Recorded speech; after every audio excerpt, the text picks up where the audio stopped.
convidar a abrir o texto bíblico de Êxodo, capítulo 17.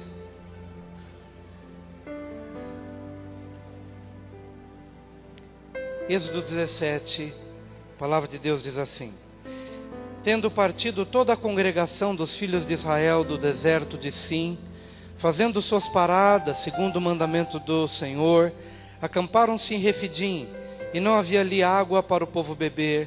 Contendeu, pois, o povo com Moisés e disse: Dá-nos água para beber. Respondeu-lhes Moisés: Por que contendeis comigo e por que tentais ao Senhor? Tendo aí o povo sede de água, murmurou contra Moisés e disse: Por que nos fizeste subir do Egito para nos matares de sede, a nós, a nossos filhos e aos nossos rebanhos? Então clamou Moisés ao Senhor: Que farei a este povo? Só lhe resta apedrejar-me. Respondeu o Senhor a Moisés: Passa diante do povo e toma contigo alguns dos anciãos de Israel. Leva contigo em mão um bordão com que feriste o rio e vai. Eis que estarei ali diante de ti sobre a rocha em Horebe. Ferirás a rocha e dela sairá água e o povo beberá. Moisés assim o fez na presença dos anciãos de Israel. E chamou o nome daquele lugar Massá e Meribá, por causa da contenda dos filhos de Israel, e porque tentaram ao Senhor, dizendo: Está o Senhor no meio de nós ou não? Então veio Amaleque e pelejou contra Israel em Refidim. Com isso ordenou Moisés a Josué: Escolhe-nos homens e sai e peleja contra Amaleque. Amanhã estarei eu no cimo do outeiro e o bordão de Deus estará na minha mão. Fez Josué como Moisés lhe dissera e pelejou contra Amaleque. Moisés, porém, Arão e Ur subiram ao cimo do outeiro. Quando Moisés levantava a mão, Israel prevalecia. Quando, porém, ele abaixava a mão, prevalecia Amaleque. Ora, as mãos de Moisés eram pesadas, por isso tomaram uma pedra e a puseram por baixo dele, e ele nela se assentou. Arão e Ur sustentavam-lhe as mãos, um de um lado e outro do outro.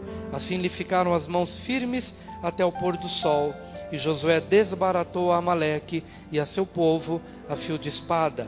Então disse o Senhor a Moisés: Escreve isto para memória num livro e repete-o a Josué, porque eu hei de riscar totalmente a memória de Amaleque de debaixo do céu. E Moisés edificou um altar e lhe chamou: O Senhor é minha bandeira. E disse: Porquanto o Senhor jurou, haverá guerra do Senhor contra Amaleque de geração em geração. Eu queria ler com a palavra correta no versículo 15. E Moisés edificou um altar e lhe chamou: Yavé é minha bandeira, ou Yavé Nissi, o Senhor é a minha bandeira. Vamos orar. Pai bendito, obrigado porque nessa manhã temos a oportunidade de adorar o Teu nome de diversas formas, mas todas elas com a intenção de que o nosso coração Te seja aceitável. Todas elas com a intenção de que o nosso culto seja aceito por Ti. Porque como já ouvimos nessa manhã, o nosso culto não é para homens, o nosso culto é para Ti. Que a nossa oferta seja aceitável diante dos Teus olhos. Que o nosso falar, que o nosso coração, que as nossas atitudes, todas elas se alinhem de tal maneira que o Senhor venha receber de nós toda a nossa devoção, toda a nossa paixão, todo o nosso amor por Ti, que devotamos a Ti com coração, pelo menos na nossa intenção, com coração reto. Guarda-nos do mal, fala-nos nessa manhã mais uma vez, nós Te pedimos. Manifesta de graça e de misericórdia para com Teu povo, para com a Tua igreja, em nome de Jesus. Mas o título da mensagem de hoje é refrigério, porque é exatamente esse o sentido da palavra Refidim. O povo que saiu do Egito e que estava caminhando para a terra prometida, depois de fazer a sua jornada pelo deserto de Sim e de fazer as suas paradas em alguns lugares, acampou-se num lugar chamado Refidim. E Refidim significa refrigério, Refidim significa descanso e significa sustento. E ao contrário do que o nome representa, aquele lugar, de uma forma até paradoxal, aquele lugar não tinha água. E é muito interessante a gente ver na Bíblia algumas coisas que nos são aparentemente totalmente incoerentes. Como é que um lugar pode se chamar Refidim? Um lugar que não tem água.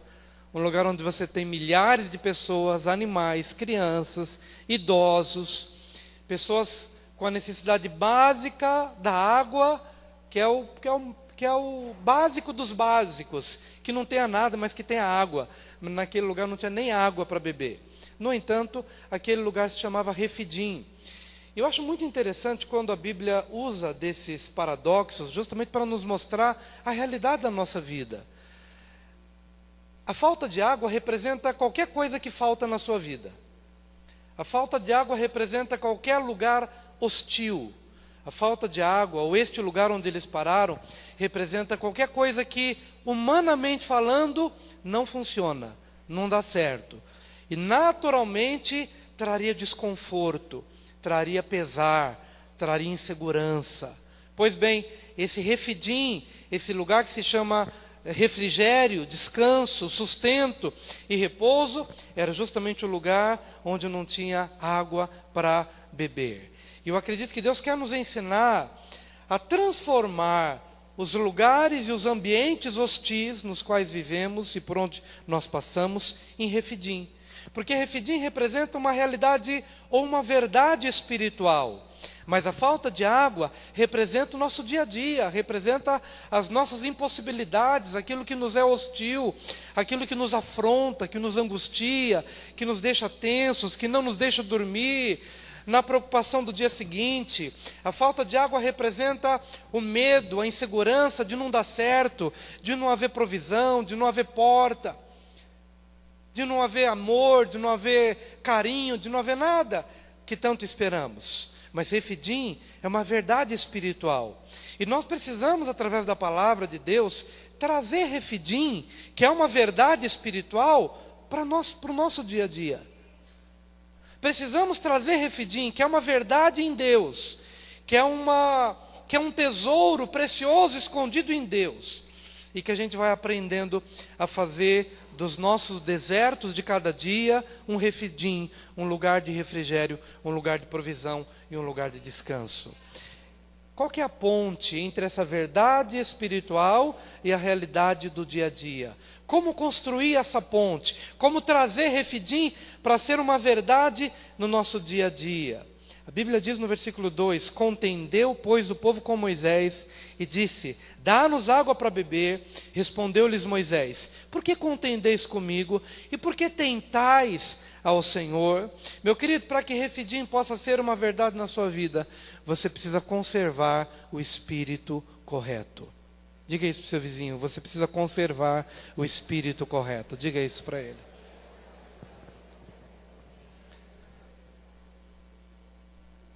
Se a gente tivesse a oportunidade de escrever essa história, a gente escreveria de uma forma diferente. Se a gente pudesse colocar aqui no papel, o povo chegando naquele lugar e se deparando com a verdade espiritual. Refidim, lugar de repouso. Não vejo água, mas não importa que eu não vejo água. Eu entendo que Deus é Deus de Refidim. Não importa o que Ele vai fazer, e não importa o quanto as águas terão de se mover, e não importa nem de onde a água virá, mas o que importa é que eu creio no Deus do meu ontem. Eu creio no Deus que abriu o mar vermelho. Eu creio no Deus que me deu as águas de Mara, que eram águas amargas, mas que foram curadas. Eu creio, com base no que Deus já fez, com base numa história de um Deus real e de um Deus vivo. Eu cheguei em Refidim, lugar de repouso. Não importa se eu não vejo água. O que importa é que eu tenho caminhado com um Deus que é fiel. Por isso eu vou me alinhar em espírito com esse Deus. E vou guardar o meu coração de contender com os homens e de brigar com Deus.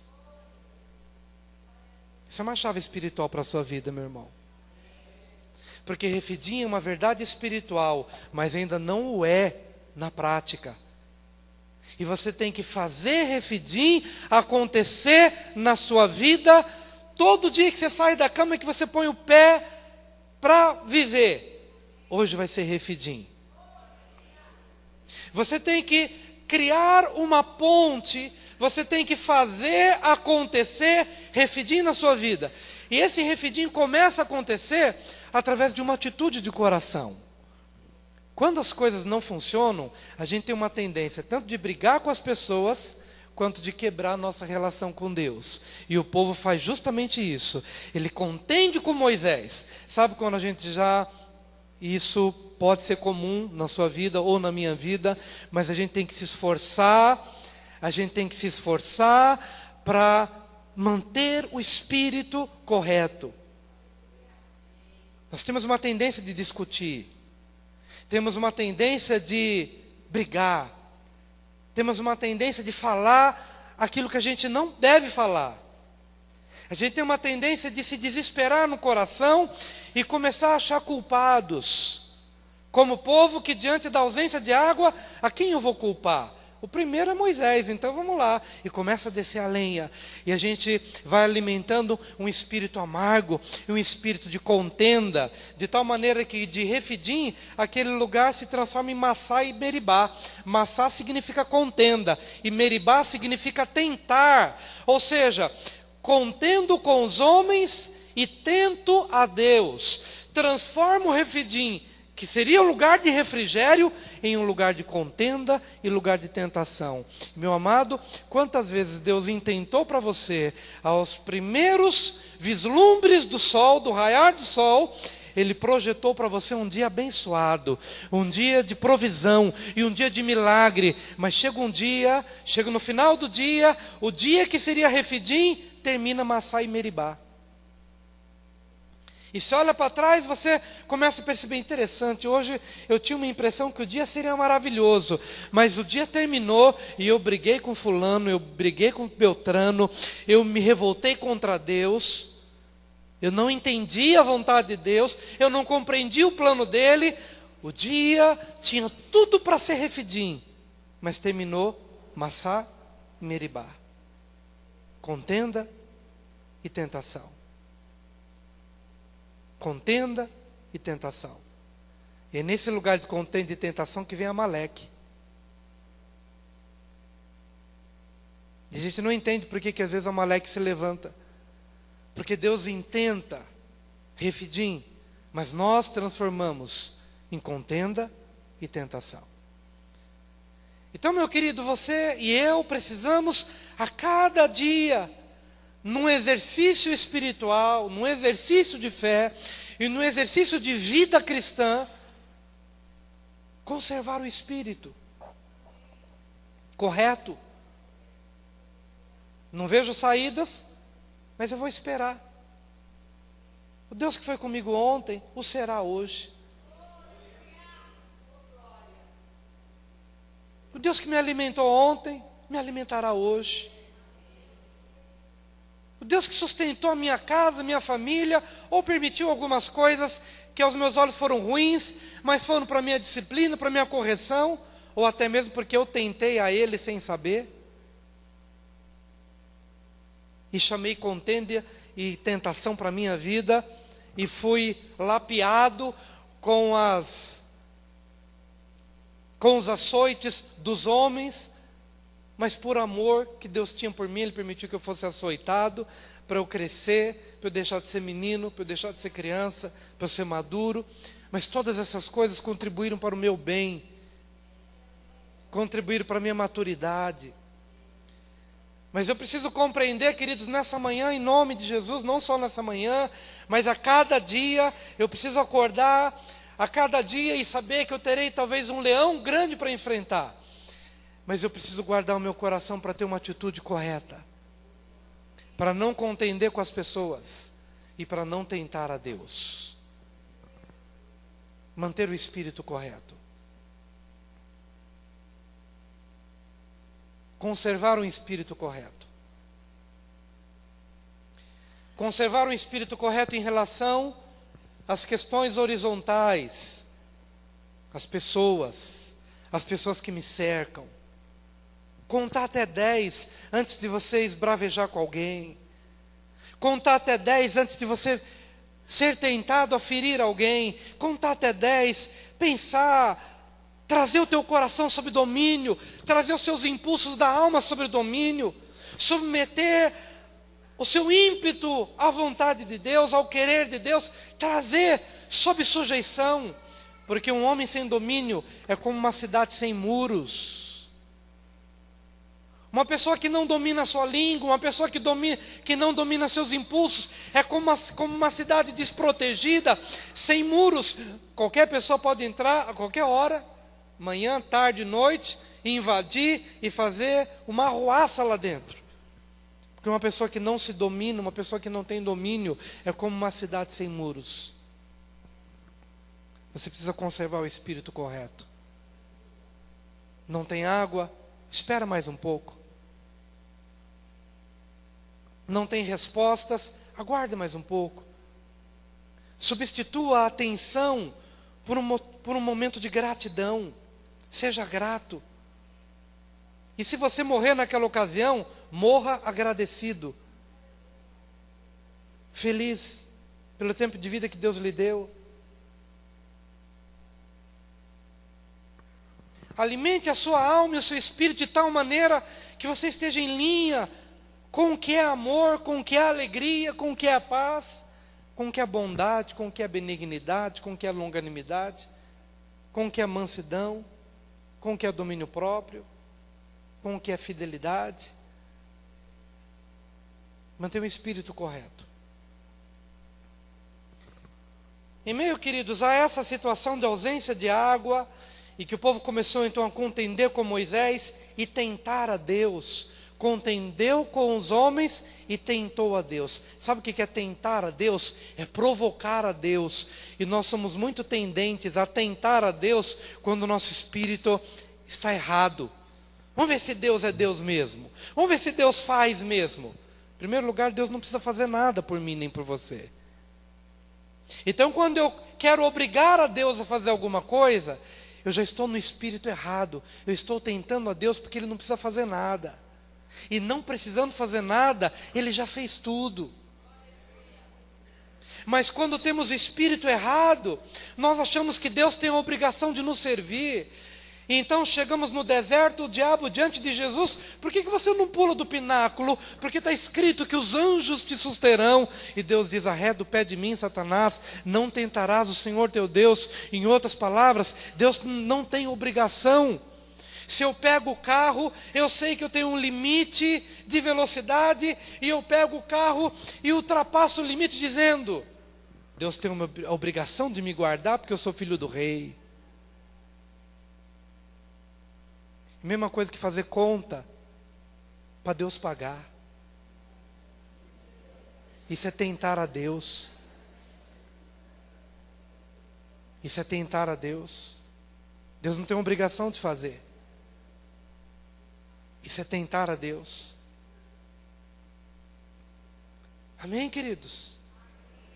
E então nós precisamos avaliar a nossa vida e dizer: quantas vezes eu tentei a Deus e não sabia? Provoquei a Deus.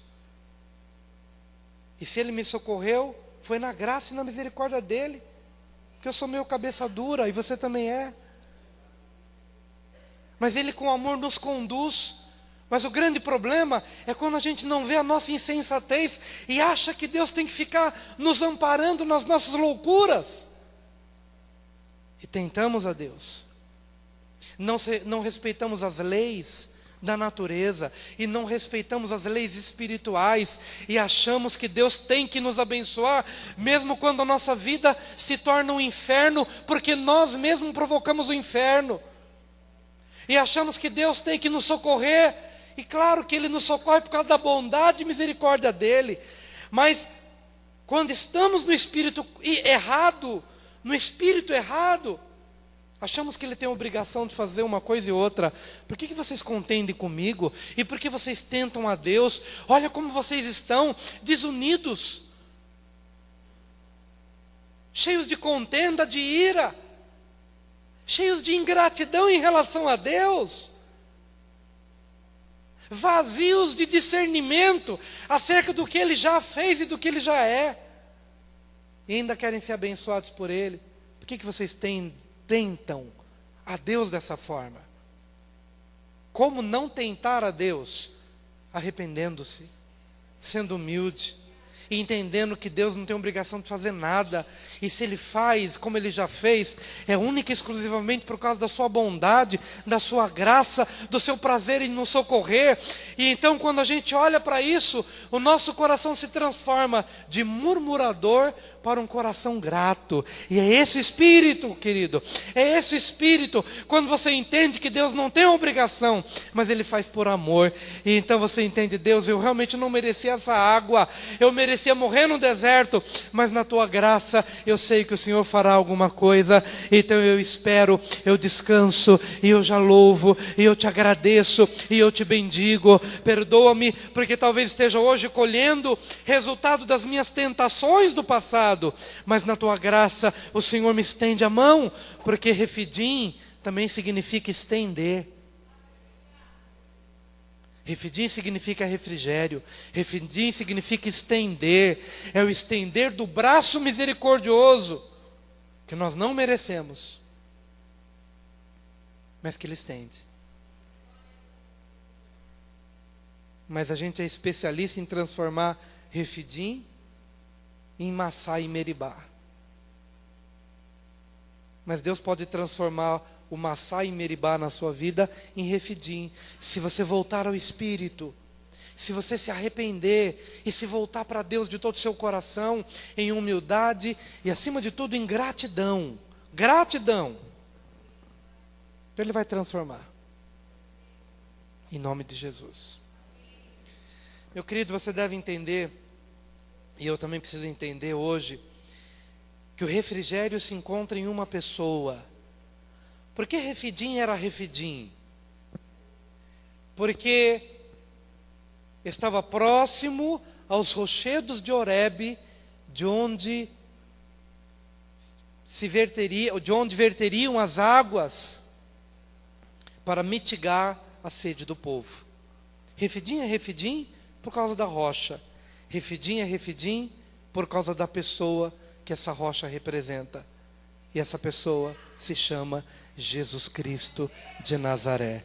Jesus é o meu Refidim. Diga isso para o seu vizinho. Vizinho. Fiz uma rima involuntária. A rima de, diga para o seu vizinho, Refidim. Entenda que Refidim é uma pessoa. Só é possível eu ter refrigério na pessoa que essa rocha representa. Jesus. Jesus é o meu Refidim. Jesus é a causa daquele lugar se tornar um lugar de sustentação, um lugar de refrigério, um lugar de extensão ou de estender. Jesus, a rocha que verte a água. O grande problema é que Deus está vendo a rocha. Por isso Ele se antecipa e batiza aquele lugar de Refidim. Mas o povo que não vê, murmura. O povo que não vê, contenda.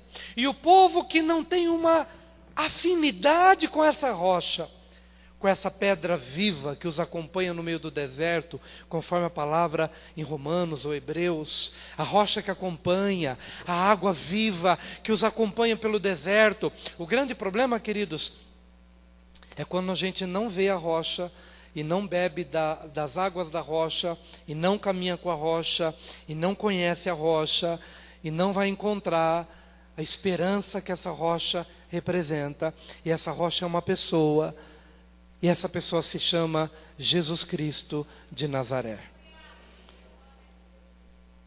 O Senhor vê essa rocha, e eu preciso vê-lo. Eu preciso ter uma experiência renovada com Jesus hoje.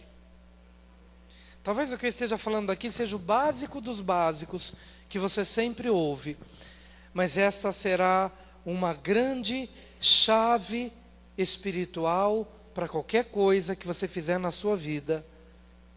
Se você se permitir a ter uma experiência com Jesus Cristo, não aquela que você teve quando você nasceu de novo, mas estou falando da experiência com Jesus hoje. E saber que dessa rocha que é Jesus, fluirá aquilo de que você necessita. E tudo aquilo de que você necessita está nessa rocha. E que o Senhor vê por antecipação os rochedos de Horebe, e por isso Ele diz: esse lugar vai ser um lugar de refrigério. Vocês não estão vendo água, mas a água vai jorrar. Mas justamente porque vocês não veem, é que vocês se permitem as brigas, as contendas, ao espírito incorreto. Eu queria convidar os casais a anteverem a rocha. Eu queria convidar os adultos, aos jovens, as crianças, aos homens, às mulheres, a verem a rocha e a se deliciarem da rocha e a beberem das águas que essa rocha libera. E talvez isso seja algo muito espiritual para você compreender na totalidade do que estou querendo passar para você agora. Mas eu sei que se tornará uma verdade para você na segunda-feira. Não agora, mas na segunda você vai entender o que eu estou dizendo. Que na terça-feira, quando o seu coração se preparar para alguma coisa ruim, que na sua mente e no seu coração, você faça uma transição e tome uma decisão. Eu não permitirei que hoje seja um dia de contenda, mas eu beberei das águas que o meu Senhor me dará, e eu vou caminhar com coragem para o meu trabalho, eu vou caminhar com coragem para os meus desafios, e eu tenho certeza de que com o espírito correto, sem medo, sem ansiedade, sem contenda e sem tentação a Deus, verei esse dia se transformando num dia especial na minha vida.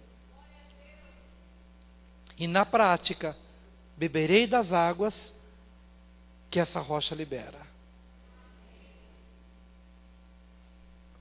Interessante que quando Amaleque, que é o inimigo de Israel, se levantou, Moisés subiu ao monte e começou a interceder. Quando levantava as mãos, o povo de Israel prevalecia. Mas quando as suas mãos se cansavam, porque suas mãos eram pesadas, o povo perdia a batalha momentaneamente. Levantava a mão, o povo de Israel prevalecia. Mas se cansava, havia derrota.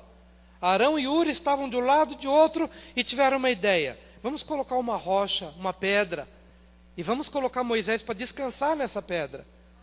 E então Moisés vai lá, senta-se na pedra, e fica fácil para todo mundo sustentar as mãos de Moisés, Arão e Hur, uma à direita e outra à esquerda, de tal maneira que as mãos de Moisés permaneceram levantadas durante todo o tempo. Mas isso só foi possível por causa da rocha de sustento e de descanso.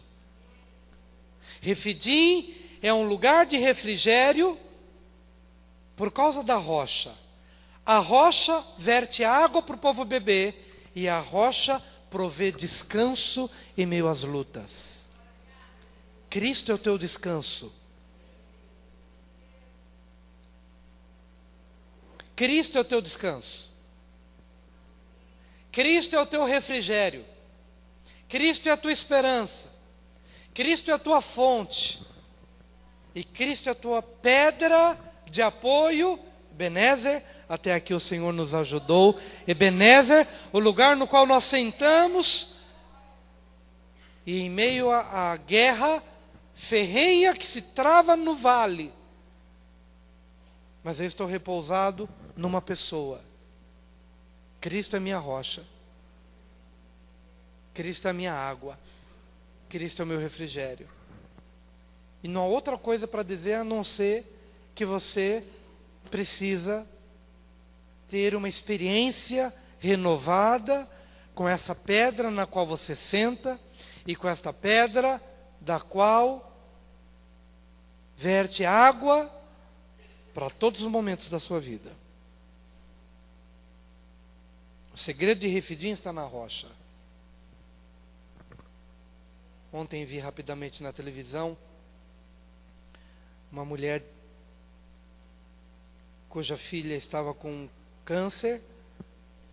Houve uma campanha para salvar a vida da menina, mas a menina veio a falecer. E essa mulher aparece depois de algum tempo, dizendo, procurando estimular as pessoas que passam por lutas como essa. Como enfrentar isso? Tua filha era tão bonita e tão cheia de vida, mas ela faleceu depois de algum tempo. E ela falou assim, olha, eu estou aqui para poder fortalecer as mães que estão em lutas ou que perderam pessoas. Estou aqui para poder dar a minha palavra. Eu não sei qual é o credo religioso dela, mas uma coisa me chamou a atenção, e que ela dizia o seguinte, olha, eu não tenho muita coisa para dizer, apenas de que você tem que se apegar em Deus, você tem que se fortalecer em Deus, porque é Deus quem renova, é Deus quem faz você esquecer, é Deus quem faz você enfrentar, é Deus quem faz você acordar no dia seguinte de novo, e por mais que você ache que não daria, mas dá. Pegue-se em Deus e tudo vai dar certo. Falou numa linguagem muito simples. Mas você, querido, você sabe o que é sentar na rocha, e você sabe o que é beber da água da rocha. Mas quantas vezes nós não trazemos isso para a nossa prática diária?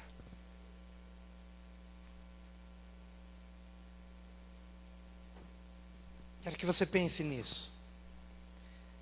Eu quero que você pense, em último lugar, que então veio Amaleque e pelejou contra Israel em Refidim. O que está no versículo anterior, e chamou o nome daquele lugar Massá e Meribá, por causa da contenda dos filhos de Israel, e porque tentaram ao Senhor, dizendo, está o Senhor no meio de nós ou não? Então, diga, esse então eu não quero na minha vida. Diga isso para o seu vizinho, esse então nunca deseje para a sua vida. Nunca deseje para a sua vida. Nunca deseje esse então para a sua vida. Então, lembra do tentar ao Senhor? Então, veio Amaleque. Lembra do contender com as pessoas? Então, veio Amaleque. Isso não é coisa do Antigo Testamento só. É coisa do Novo também. Efésios nos diz, irai-vos e não pequeis. Não se ponha o sol sobre a vossa ira. Não se ponha o sol sobre a vossa ira. Não alimente o espírito errado. Não alimente o espírito de vingança nem de amargura. E o versículo seguinte diz, nem deis lugar ao diabo. Palavrinha no grego, como já dissemos em algumas vezes, lugar, em Efésios, é topos. Daí vem a palavra topografia. É um espaço, é um lugar topográfico, é um espaço territorial que você concede para que ele tenha liberdade de agir ali. Amaleque não vem contra o povo de graça. Amaleque veio contra o povo justamente por causa da mudança de identidade de Refidim para Massá e Meribá. E então, no lugar que seria para de refrigério, Refidim, vem Amaleque e milita contra o povo de Israel. Amém, queridos? Nem deis lugar ao diabo. Esses dias tivemos a oportunidade de trazer uma palavra na reunião de oração das mulheres, na quinta de manhã, quando falávamos exatamente sobre batalha espiritual. Ao contrário do que a gente pensa, ou do que em alguns momentos se manifestou bastante ensino nessa área, de que batalha espiritual seria você entrar num quarto e alistar todos os nomes de demônios que você conseguisse lembrar, e demônio tal, e demônio A, e demônio B, e demônio C, e demônio D, e fazer uma batalha contra todos eles, e sair de lá se sentindo feliz porque você confrontou os demônios. Mas o que Paulo nos ensina acerca de batalha espiritual não tem nada a ver com isso. O que Paulo nos ensina acerca de batalha espiritual é o seguinte: viva com dignidade, viva no espírito correto, e o diabo não tocará em vós, e o maligno não vos toca. Viva de tal maneira, viva com discernimento junto às pessoas, e viva com discernimento em relação a Deus, e ande de tal forma que você possa perceber por onde você anda, quais as decisões que você toma. Porque na medida em que você anda com discernimento, com entendimento espiritual, guardando-se da amargura e guardando-se do espírito errado em relação a Deus, em relação aos outros,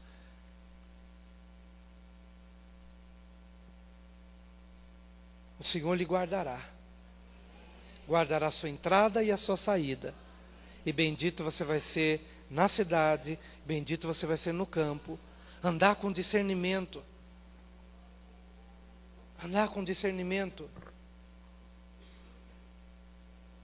e se houver pecado, não se desespere, temos um advogado à direita de Deus Pai, e se confessarmos os nossos pecados, Ele é fiel e justo para nos perdoar os pecados e nos purificar de toda a injustiça. Ele é fiel e justo para nos perdoar de toda a injustiça. Não se desesperar, mas é com discernimento trazer a tua vida de volta para Deus e entender quando Amaleque veio justamente por causa das suas contendas, ou quando Amaleque veio justamente por causa das suas tentações a Deus, sem saber que aquilo que você estava fazendo era tentar a Deus. Ter discernimento, voltar, se arrepender, voltar à simplicidade e deixar Deus transformar o que veio a se tornar Massá e Meribá em Refidim novamente, em nome de Jesus. Eu quero que você entenda o que é fincar uma bandeira e entender que de geração em geração haveria guerra contra Amaleque. Por quê, queridos? Por que de geração em geração guerra contra Amaleque? Porque por mais que você ande com discernimento, nós estamos num contexto de carne ainda, de mundo, de realidade, desse mundo mau. E quando você menos perceber, já falou o que não devia, já sentiu o que não devia sentir. Quando você menos perceber, já entrou por um lugar que você não deveria entrar. E Deus sabe disso, e Ele sabe que a nossa luta e a nossa guerra vai ser contínua. Mas qual a saída? Finca uma bandeira. Yahvé Nissi, minha bandeira. Ele prometeu me guardar, Ele prometeu me perdoar, Ele prometeu me trazer livramento, Ele prometeu dar graça, Ele me prometeu dar força em minhas fraquezas, porque Amaleque é especialista em nos pegar pelas costas, na nossa fraqueza, na nossa doença, na nossa velhice, na nossa vulnerabilidade, na nossa fragilidade. E quem de nós aqui já tem corpo glorificado?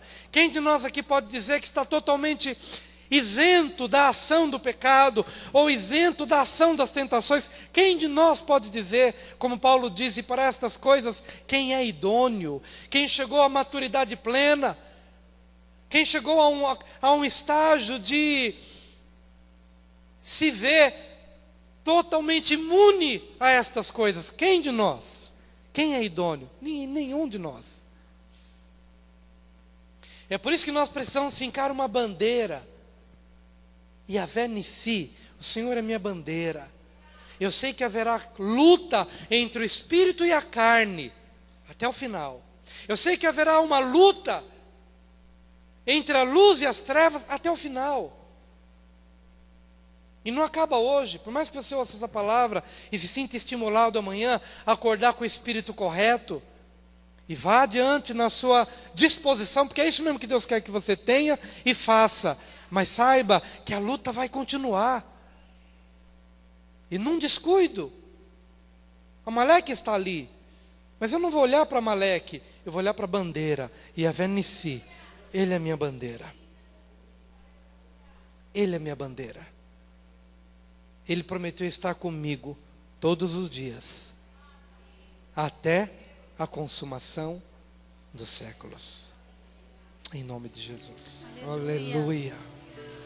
Satanás está debaixo dos nossos pés por causa do sangue de Cristo Jesus. Aleluia. Amém. Aleluia. Graças te damos, Senhor. Graças te damos, Senhor. Graças te damos, Senhor. Aleluia. Vitória sobre o teu povo, ó Pai. Que possamos caminhar na tua palavra. Tua palavra é a verdade. Tua palavra é vida. Que possamos caminhar no espírito correto da tua palavra. Alimento, proteção, livramento para cada dia. Em nome de Jesus. Aleluia. Que a graça do Senhor Jesus, o amor de Deus Pai, a comunhão e as consolações do Divino Espírito Santo de Deus seja sobre a igreja hoje e sempre. Amém e amém. Amém? Tenha uma semana abençoada. Glória a Deus.